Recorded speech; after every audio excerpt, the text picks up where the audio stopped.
Hi guys, welcome back to another exciting video. Woo! Thank you for stopping by. My name is Ogechi. This is Ogechi Reaction. Today's video is actually from Freedom Frontline. Greg Gutfeld goes ballistic over Jessica Tarlov's Trump comments. From Freedom Frontline, Greg Gutfeld goes ballistic over Jessica Tarlov's Trump comments.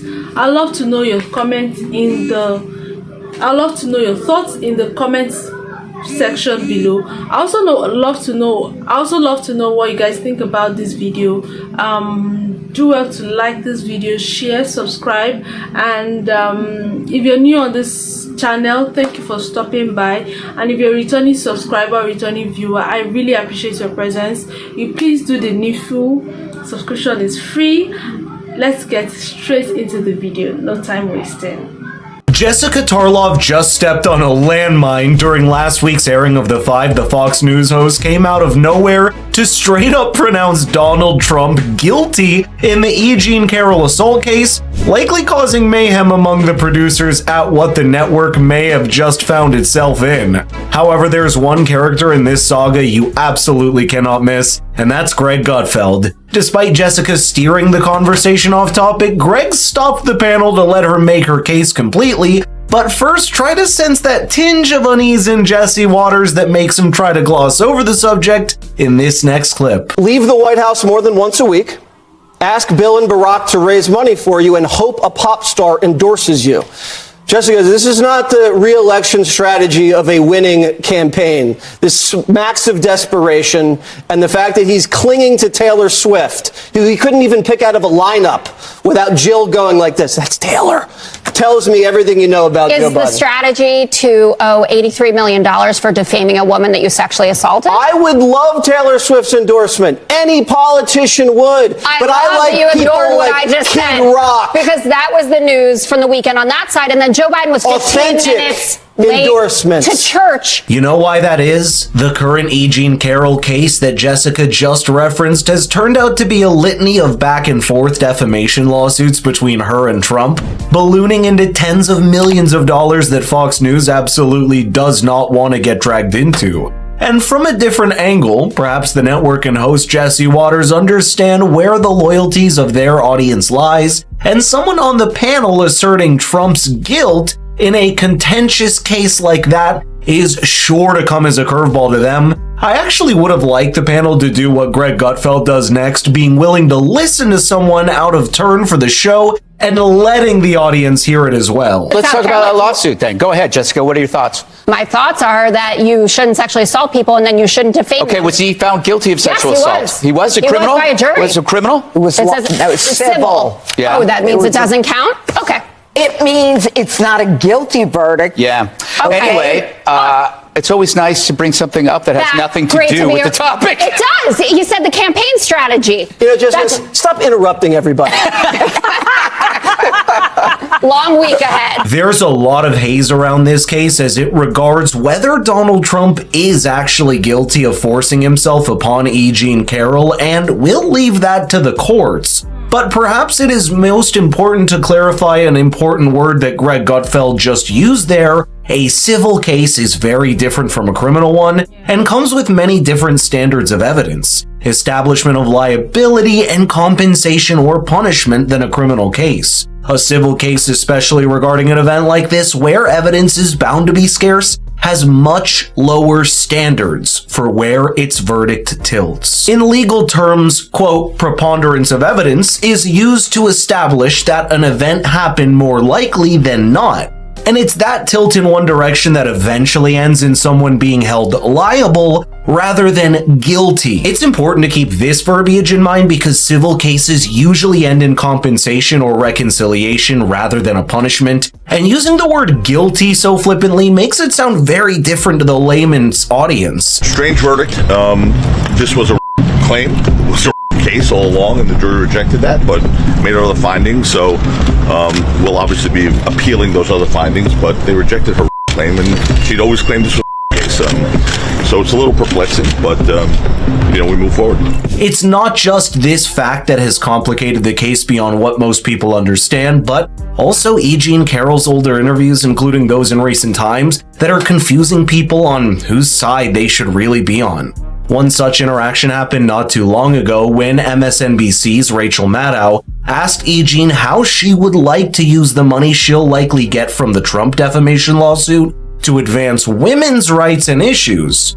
And her response was, I guess, a mixture of ill-placed humor and an uncomfortable degree of callousness towards her allegations and the ensuing legal battles. I had such great ideas for all the good I'm going to do with this money. First thing, Rachel, you and I are going to go shopping. We're going to get completely new wardrobes, new shoes, motorcycle for Crowley, new fishing rod for Robbie. Rachel, what do you want? Penthouse? It's yours, Nothing. Rachel. Penthouse and France? You want France? You want to go fishing in France? No? Oh, all right, okay. That's a joke. Although if me fishing in France could do something for women's rights, I would take the hit. I would obviously. She got a lot of heat for these comments, as you can tell by how her attorney quickly clarifies it was a joke so as not to hurt her case or public image further. Political commentators came at her for allegedly letting down victims of assault and hurting their image by extension, with some even saying that it was, quote, never about women's rights in the first place. It's also important to remember that the figure you're hearing of $83 million since January concerns the defamation case lodged by E. Jean and not the assault case that has already been decided. Looking at the verdict form of the New York District Court for the actual case that started it all, you see the same legalese used with the words preponderance of evidence, referring to which side the judge tilts regarding the allegations. The first point is just as important to note as the second one here. While keeping in mind the civil case, it is, along with everything it entails. Predictably, the case has renewed interest in E. Jean Carroll's life and career, with people trying to better understand the woman that has come up with a case so damaging to Trump financially and politically. This next clip during her show in 1996 is one such moment that left some people scratching their head. Yes, my darling Flopsy Pudding, the biggest man-handling trick of all is to know that there is no trick. All you have to remember is that you're a woman, and if you're a woman, you're precious. Okay?